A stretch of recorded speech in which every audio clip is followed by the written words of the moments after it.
पुरुष जो हैं वो घर के बरामदे तक रहते हैं, लेकिन महिलाएं जो हैं वो घर के किचन तक घुसकर, रसोई तक घुसकर महिलाओं को प्रेरित कर सकती हैं, मोटिवेट कर सकती हैं। एक बार मुझे लगा कि घर जाके सम्मान करना ये तो बहुत मुश्किल काम है, लेकिन जब हम घर पहुँचे तो फिर मुझे अपनी सोच बहुत छोटी लगी और अपने नरेंद्र मोदी जी की सोच बहुत ऊँची लगी कि कैसे वो हर व्यक्ति तक सोच लेते हैं।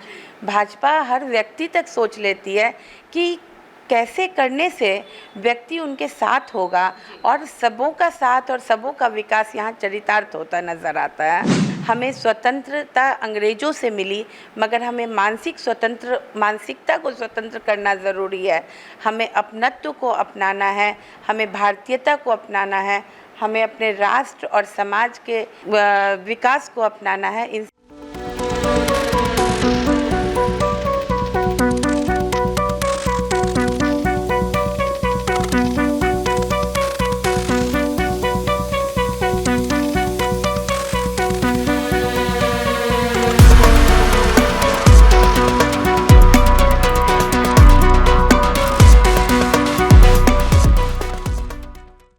नमस्कार, फर्स्ट लुक बिहार में मैं निशा श्री आप तमाम दर्शकों का स्वागत करती हूं।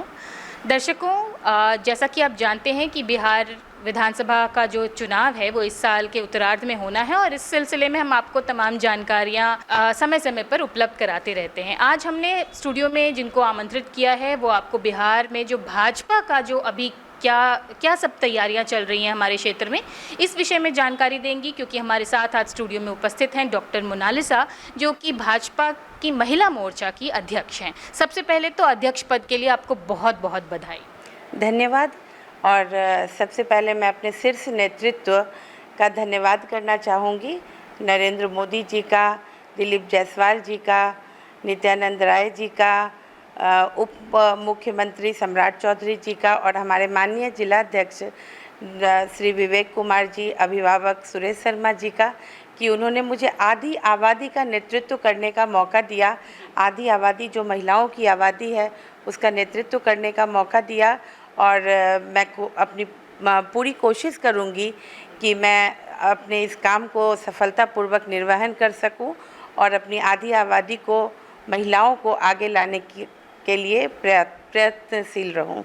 महिलाओं को राजनीतिक रूप से सक्रिय बनाने के लिए आपको ये जिम्मेदारी मिली, क्या क्या काम रहता है एक महिला मोर्चा की अध्यक्षा का?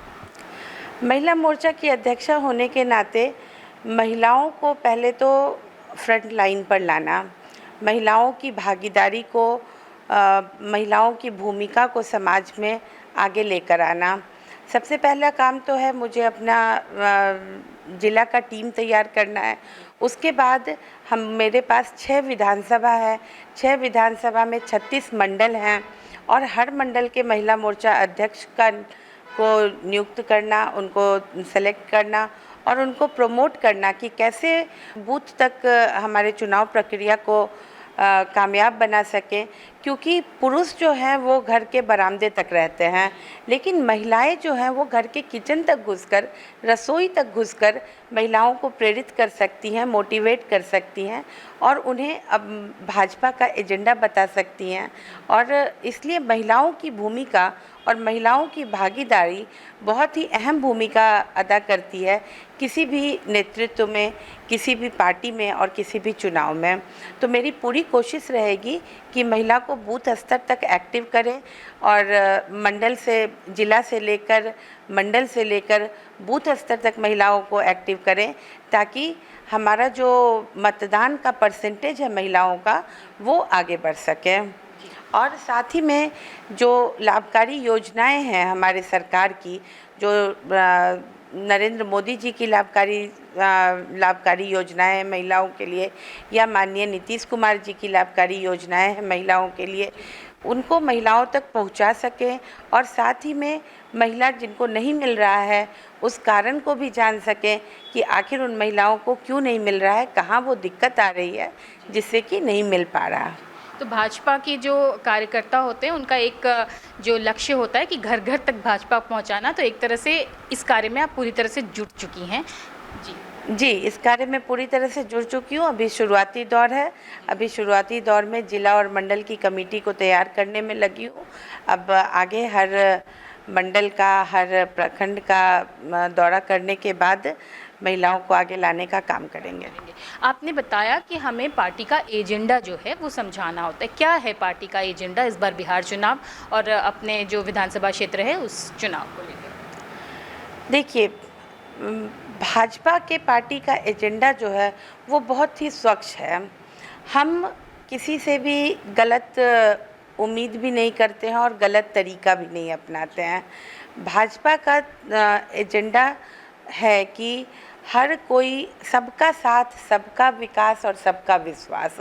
तो हम सबके साथ चलते हुए सबका विश्वास जीतकर और सबके विकास की बात करते हैं, चाहे वो ज़मीन मतलब सबसे पिछड़ी जाति हो, चाहे वो अगड़ी जाति हो, सबके विकास की बात करते हैं। हम मतलब हमारा यही एजेंडा है कि हम सबके विकास की बात करते हैं, सामूहिक विकास की बात करते हैं। और जब तक समाज का हर पहिया मजबूत नहीं होगा, हर पायदान मजबूत नहीं होगा, तब तक समाज मजबूती की ओर नहीं बढ़ सकता है। तो भाजपा का एकमात्र एजेंडा यही है।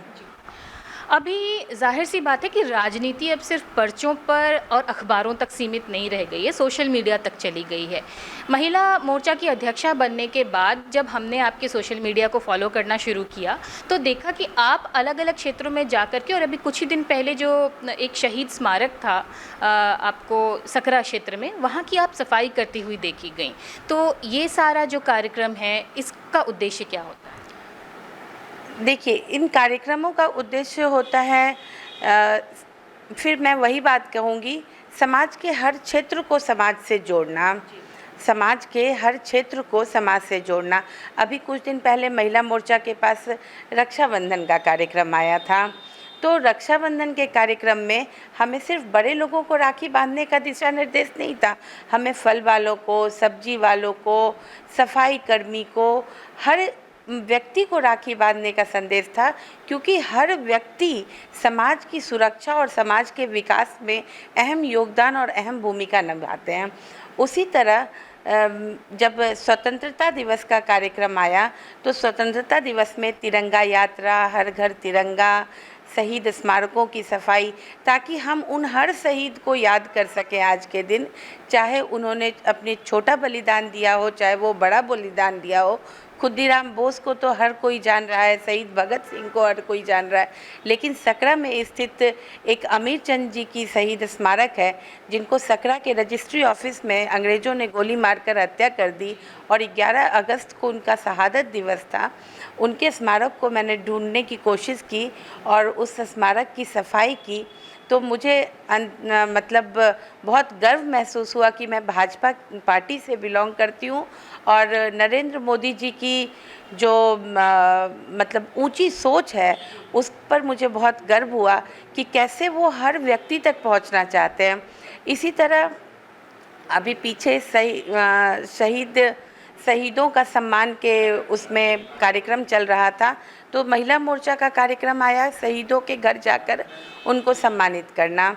तो जब मैं शहीदों के घर पहुंची तो उनकी पत्नी जो थी वो इतनी, कारगिल दिवस के दिन उनकी पत्नियां इतनी खुश हुई कि हमें जगह जगह बुलाया जाता है तो बड़ी दिक्कत होती है हर जगह तक पहुंचने में, क्योंकि शहीद जो तो चले गए लेकिन उनका परिवार पीछे रह गया। कोई उनके परिवार तक पहुंचा तो इसमें उनको बहुत अंदर मतलब फिर खुशी हुई।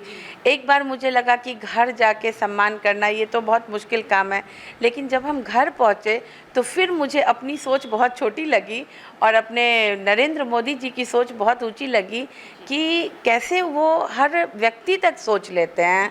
भाजपा हर व्यक्ति तक सोच लेती है कि कैसे करने से व्यक्ति उनके साथ होगा और सबों का साथ और सबों का विकास यहाँ चरितार्थ होता नज़र आता है।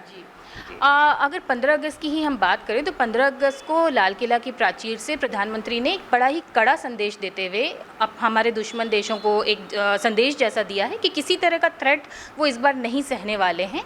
और इसके लिए उन्होंने जनता से भी अपील की है कि उस वक्त जो हमारी आज़ादी से पहले की जो लड़ाई थी उस वक्त के लोगों ने लड़ाई लड़ी और अभी जनता से आह्वान किया है कि इसी तरह से एकजुट रहें। और उन्होंने कहा है कि आपसी मतभेद को छोड़ करके हमें फिर से वही पुरुषार्थ दिखाना होगा कि अंदर की एकता को कोई तोड़ ना सके। इस बात से आप कितना ज़्यादा देखिए, अंग्रेजों की तो नीति ही थी फूट डालो शासन करो। अगर आज 79वां स्वतंत्रता दिवस हम मना रहे हैं और आज भी हमारे बीच अगर छोटी छोटी बातों पर फूट रहा तो फिर से कोई देश हम परतंत्रता के अधीन हो जाएंगे। हमें स्वतंत्रता अंग्रेज़ों से मिली, मगर हमें मानसिकता को स्वतंत्र करना ज़रूरी है। हमें अपनत्व को अपनाना है, हमें भारतीयता को अपनाना है, हमें अपने राष्ट्र और समाज के विकास को अपनाना है। इन सब को देखते हुए मैं नरेंद्र मोदी जी का धन्यवाद करती हूँ कि उन्होंने ऐसा संदेश दिया। तो ये थी डॉक्टर मोनालिसा हमारे साथ, जो कि भाजपा की महिला मोर्चा की अध्यक्षा का पदभार संभाल रही हैं और पूरी तरह से चुनाव के कार्य में जुट गई हैं। तो अभी बने रहिए आप हमारे चैनल के साथ। आप देख रहे थे फर्स्ट लुक बिहार। अभी के लिए दीजिए इजाज़त। धन्यवाद। आप डॉक्टर मोनालिसा, आपका भी बहुत बहुत धन्यवाद कि आपने ये बहुमूल्य समय हमें दिया। बहुत बहुत धन्यवाद आपका।